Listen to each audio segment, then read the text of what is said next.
but he continued as a writer. His History of Western Philosophy, published in 1945, gaining him a more popular acceptance and lasting financial security. Russell, a late Victorian, was an early crusader for free love, in revolt against the humbug and hypocrisy of much of Edwardian life, a freedom exemplified unashamedly in his own private life. After teaching in America, he returned to Britain in triumph after World War II, was given the Order of Merit in 1949, and won the Nobel Prize for Literature in 1950. From the 50s onwards, his main concern was the threat of nuclear annihilation. He was the first president of the Campaign for Nuclear Disarmament at the time of the face-to-face interview. And 2 years later, still battling against authority, he was arrested at an anti-nuclear sit-in in Parliament Square and sentenced to 7 days in jail. He was 89 years old. His face-to-face interview reveals the qualities that sustained his reputation for decades: lucidity of mind, transparent honesty, and an endearing sense of fun.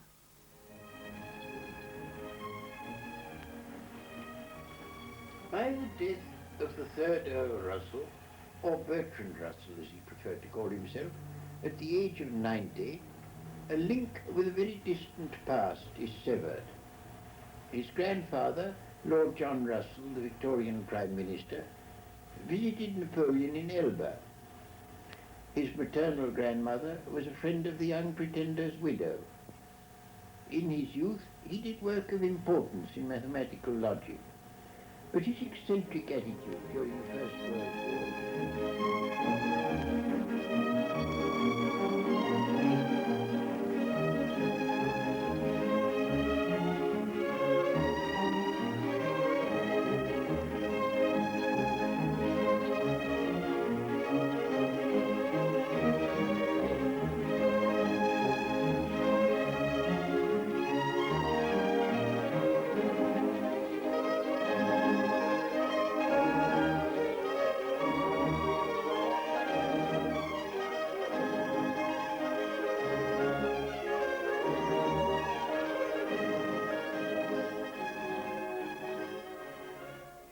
In the Second World War, he took no public part, having escaped to a neutral country just before its outbreak.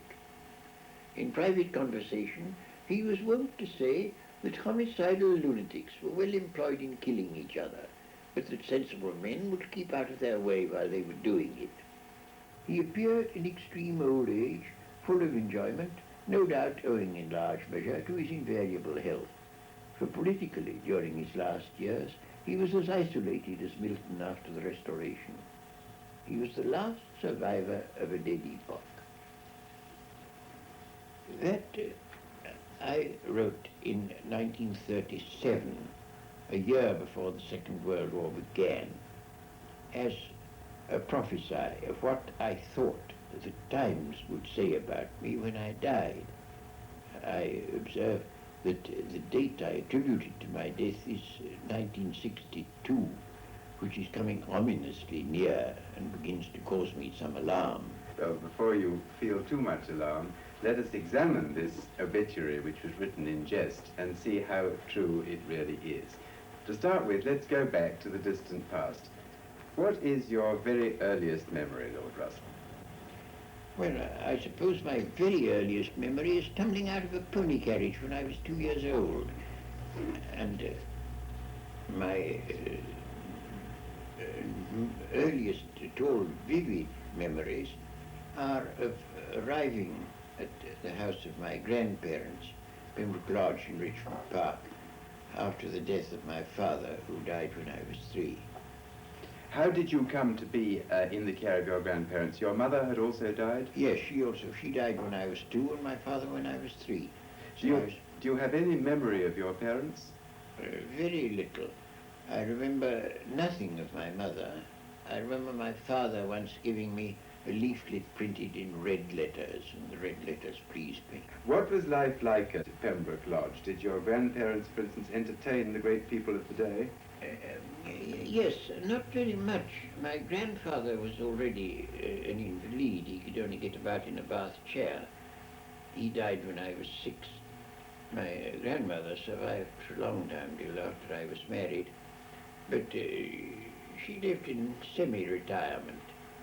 We saw a lot of distinguished people, especially literary people. Your grandfather had been a politician in his day, as your father. My grandfather, yes, my grandfather was twice Prime Minister. My father was in Parliament for a very brief period. Did you meet the great and famous who used to come to visit, or were you shut away in the nursery? Oh, I used to meet them, yes. Who especially impressed you at that age? Well, I think Mr. Gladstone especially impressed me. What's your memory of him? Oh, I have a great many memories of Mr. Gladstone. He had an eye that could quell anybody. It was, people who didn't know him can't quite understand his political importance. It depended on his hawk's eye. My most painful recollection of him is when I was 17 and very, very shy, and he came to stay with my people, and I was the only male in the family, and after the ladies had retired after dinner, I was left tete-a-tete with Mr. Gladstone, and he didn't do anything to alleviate my shyness. He made only one remark. He said, "This is very good port they've given me, but why have they given it me in a claret glass?" And I didn't know the answer. Turning to your occupations as a child, what were the first books that impressed you? For instance, were you interested in history, in fairy stories, in adventure, or what? Oh, I was always very much interested in history, very much. Fairy stories when I was younger, yes. And I regret to say that I liked Hans Andersen much better than Grimm. I don't now, but I did then, very much better. I read Hans Andersen's fairy tales over and over again when I was young. Were you always a skeptic from small childhood, or did you believe in the conventions of Oh, the I fairy tale? wasn't a skeptic when I was very young, no. I was very deeply religious and lost my conventional beliefs slowly and painfully, very slowly. I remember it now. This is another very early memory that I have, that when I was 4 years old, they'd just been telling me the story of Little Red Riding Hood, and I dreamt that I'd been eaten by a wolf, and to my great surprise, I was in the wolf's stomach and not in heaven. This was the beginning, perhaps, of skepticism. Yes. Tell me, did you say your prayers when you were a child? Oh, yes. When did you cease doing that? Oh, I suppose when I was about 12 or 13. Were you made to say them before that? Well, yes, I was made to at first, but I went on after I'd stopped being made to. Yes. Will you tell me what experience it was that gave you your first intuition about skepticism when you were a child? Well, I suppose you might say the time when I tried to catch an angel. They told me when I was an infant that angels watched round my bed while I slept, and I'd seen pictures of angels, and I thought I should very much like to see one. But I supposed that the moment I opened my eyes, they fled away. So I thought, well, next time I wake up, I won't open my eyes, and they won't know. And I did so, and I made a grab thinking I should catch an angel, but I didn't. Do you think now, looking back, that there's any really unfortunate legacy that you carried out of your childhood? I do. I mean, the sort of family attitude, certainly on matters of sex, was morbidly puritanical. Well, did you then, in fact, have a feeling of guilt about sex? No, well, I don't know. I don't think I had much occasion to, no. Well, now, let's turn to your schooling. What sort of learning at that age? Did you, for instance, study the classics?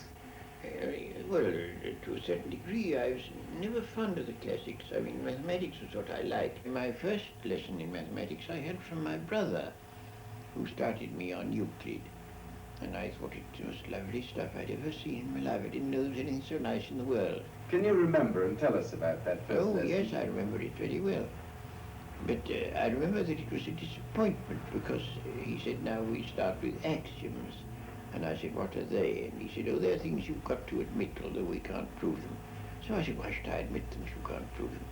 And he said, well, if you won't, we can't go on. And I wanted to see how it went on, so I admitted them pro tem. Now, what was it that first provided you with the incentive to become a mathematician? I liked it, well, for a number of reasons. In the first place, the sheer pleasure, which was the sort that people get from music or from poetry, it delighted me. Then, apart from that, I thought that mathematics was the key to understanding the universe. And I found all sorts of everyday things explained by means of mathematics. Have you found on the whole in your own life that the pursuit of either mathematics or philosophy has given you some sort of substitute for religious emotion? Yes, it certainly did. I mean, oh, well, until I was about 40, I should think, I got the sort of satisfaction that Plato says you can get out of mathematics. It was an eternal world, it was a timeless world. It was a world where there was a possibility of a certain kind of perfection.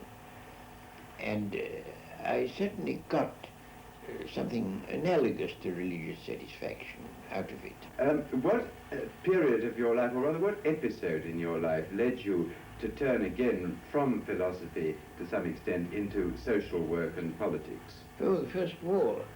The First War made me think it just won't do to live in an ivory tower. This world is too bad, we must notice it. Were you a moral pacifist, or was it merely that the war seemed to you to be inexpedient and unnecessary? I thought, as a politician, and I still think, that it would have been very much better for the world if Britain had remained neutral and the Germans had won a quick victory. We should not have had either the Nazis or the communists if that had happened, because they were both products of the First World War. The war would have been brief, there would have been nothing like so much destruction. I still think that that is valid. That is speaking as a politician.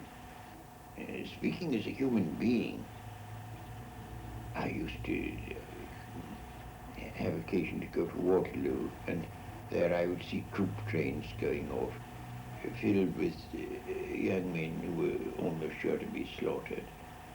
And I couldn't bear it. It was too horrible. How much, in fact, did you actively campaign against it? Oh, as much as I could. I went all over the place making speeches, and I did everything I could to help the conscientious objectors. I wrote about it everywhere where I could. No, I did everything I could think of to do. Did you have sort of public notoriety as an unpopular figure, or were you regarded as just a crank? I wasn't actually petted with rotten eggs, but I had an almost worse experience. I was at a meeting of pacifists at the Southgate Brotherhood Church, and it was stormed by a mixture of colonial troops and drunken viragos. The drunken viragos came in bearing boards full of rusty nails with which they clamped everybody on the head, and the colonial soldiers looked on and applauded them, and the police looked on and did nothing. And women had all their clothes torn off their backs and were badly mauled and so forth and so on. And the viragos and the rusty nails were just about to attack me, and I didn't quite know what one did about this, when somebody went up to the police and said, look, you really ought to stop these women. You know, he's a distinguished writer. Oh, said the police. Yes, he is a well-known philosopher. Oh, said the police. And he's a brother of an earl. And then the police rushed and saved me. Was this the time that you went to prison, or was that No, later? it was earlier. Well, what exactly did you go to prison for? For writing an article which I was convicted on the ground that this article was intended and likely to cause bad relations between England and the United States, because I pointed out how United States troops were used as strike breakers, and it was thought I oughtn't to have done that. Did you plead guilty to the charge? Oh no. Oh no, I didn't. I said that it's nonsense. If you really think that the United States is going to alter its policy because of an obscure article in a little sheet that nobody reads, Were you tried by a jury or by a magistrate? by a magistrate In London? in London, and he said this was the most despicable crime. And what did he sentence you to? He sentenced me to 6 months, and originally it was 6 months as an ordinary criminal, and then on appeal it was altered to 6 months in the first division. Which meant more lenient treatment. Oh, very much. It's a profound difference. Now, I have heard it said that at that stage your family were able to pull strings, which gave you treatment quite different even from that of normal First Division prisoners. Is that true? I should think it's very likely. My brother knew everybody concerned, and when the Home Secretary wasn't being very obliging, my brother went and see him. Oh, hero, he was my fag at Winchester, so he did. Now, at the time of your own trial and imprisonment, do you think, looking back, that Trinity College behaved either wisely or justly in depriving you of your fellowship? No, certainly not, especially as they did it while the case was sub judice. All the younger fellows had gone to the war, and the government of the college was left to the old boys, and the old boys felt we must do our bit. We can't fight, we're too old. And their bit was to get rid of me. Now, something very similar to that, of course, happened in the Second World War when your appointment at the College of the City of New York was terminated. What actually did happen in the Second World War? Oh, in the Second World War, I was completely patriotic. I supported the war, and I was entirely orthodox in my views about that. Nevertheless, you were thrown out of another college at the same age. Ah, but that was for quite different reasons.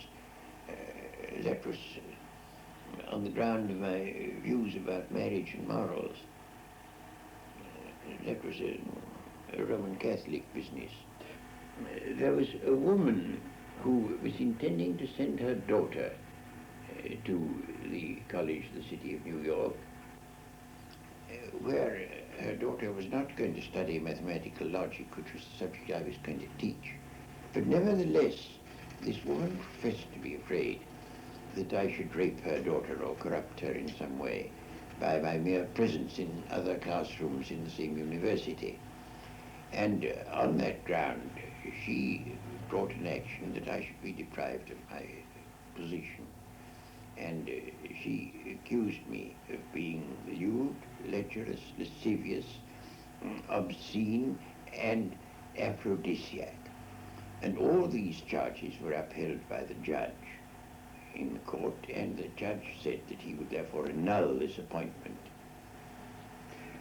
And did she bring any evidence to justify these charges? Yes, oh yes, it was proved that I had said that an infant under 6 months old, if seen touching his parts, should not be slapped. That was the chief evidence. But what happened to you when you lost your job in New York? Were you, for instance, did you have another job to go to in America? Well, I didn't know I should have. I was completely ostracized. No newspaper would print a word I wrote, no magazine would print a word, no hall would allow me to lecture in it, so that I was cut off from all my means of livelihood, and I couldn't get any money out of England at that time because of currency regulations. And so I was expecting to starve. I had 3 children whom I was educating, 2 of them at the university, 1 younger, and I expected we should all suffer very badly, and we should have done but for a certain man called Dr. Barnes, who came to my rescue and gave me a job. As a result of that alarming experience, have you felt any permanent resentment against the Americans? Oh, no, none whatever. I think, after all, my father, when he stood for Parliament in a rural constituency in 1868, suffered in exactly the same way, for exactly the same causes. And I allowed myself to reflect that urban New York in 1940 was exactly at the same point in the road towards enlightenment as rural England in 1868. But having made that remark, I felt no further resentment. Do you ever now, in old age, encounter these explosions of anger which Oh, you yes. used to meet? I had a letter from an Anglican bishop not long ago, in which he said that all my opinions on everything were inspired by sexual lust, and that the opinions I'd expressed on this subject were among the causes of the Second World War. Do you think that on the whole the fanatics in the world are more useful or more dangerous than the skeptics? Fanaticism is the danger of the world and always has been, and has done untold harm. No, I think fanaticism is the gravest danger there is. I might almost say that I was fanatical against fanaticism. But then are you not fanatical also against some other things? You see now, your current campaign, for instance, in favour of nuclear disarmament, would you encourage your supporters to undertake some of the extreme demonstrations that they undertake, and isn't that fanaticism? I don't think that's fanaticism, no. I mean, some of them may be fanatical, but I do give them support, but not from fanatical reasons. I support them because everything sane and sensible and quiet that we do is absolutely ignored by the press. And the only way we can get into the press is to do something that looks fanatical. Do you think it possible that the anti-nuclear campaign may already be a bit out of date in the light of the preparations for bacteriological and biological warfare which we now know are going on?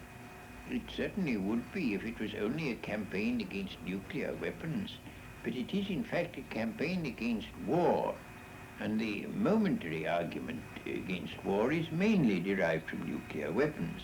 But if they were out of the way, there would be other arguments that would be just as potent. And the fact is that scientific man cannot survive if he is going to continue to make war.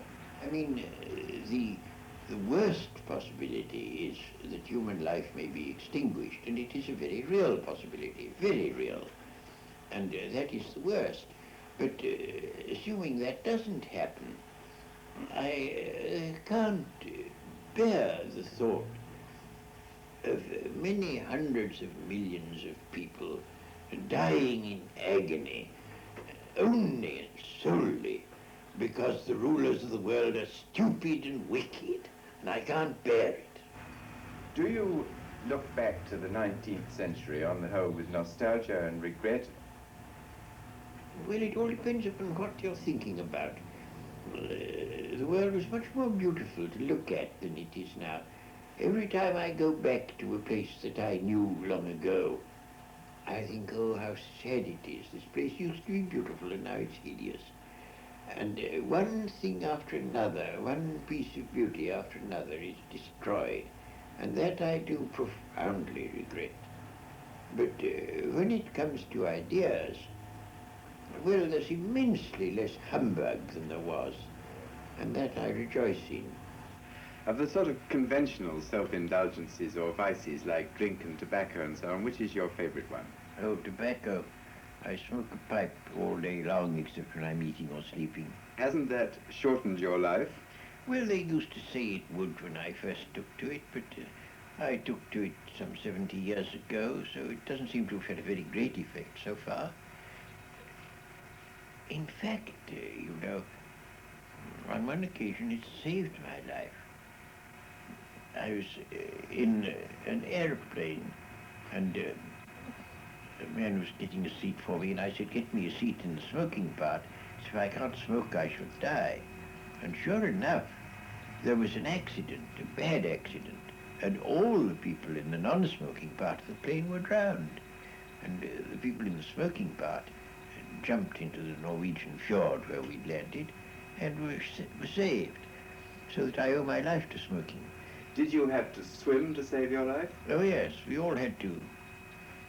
And did you think great thoughts about death and survival when you were actually swimming? No, I was rung up by a journalist in Copenhagen, and he said, what did you think while you were swimming in the fjord? So I said, I thought the water was cold.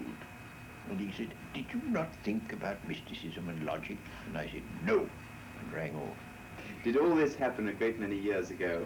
Not a great many, I think it was about 1949, as far as I can remember. When you were in your late 70s?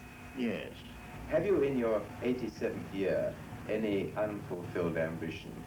Oh, well, of course, there are all sorts of things I should like to have written and haven't written yet.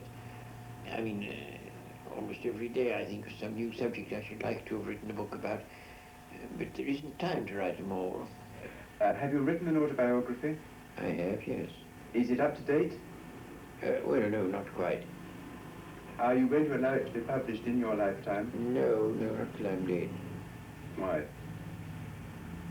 Well, in the first place, because it won't be complete until then. And in the second place, because there are all sorts of things that ought not to be said too soon, and it may even have to wait some time after I'm dead, I don't know. One last question. Suppose, Lord Russell, this film were to be looked at by our descendants, like a Dead Sea Scroll in 1,000 years' time. What would you think it's worth telling that generation about the life you've lived and the lessons you've learned from it? I should like to say two things. One intellectual and one moral.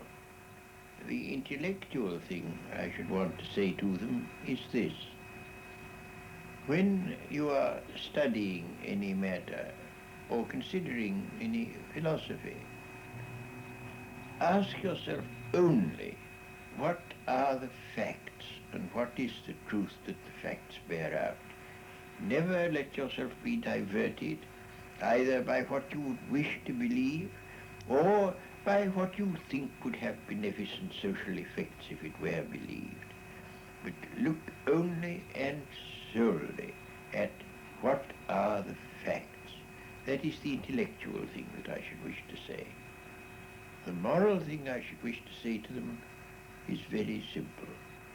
I should say, love is wise, hatred is foolish.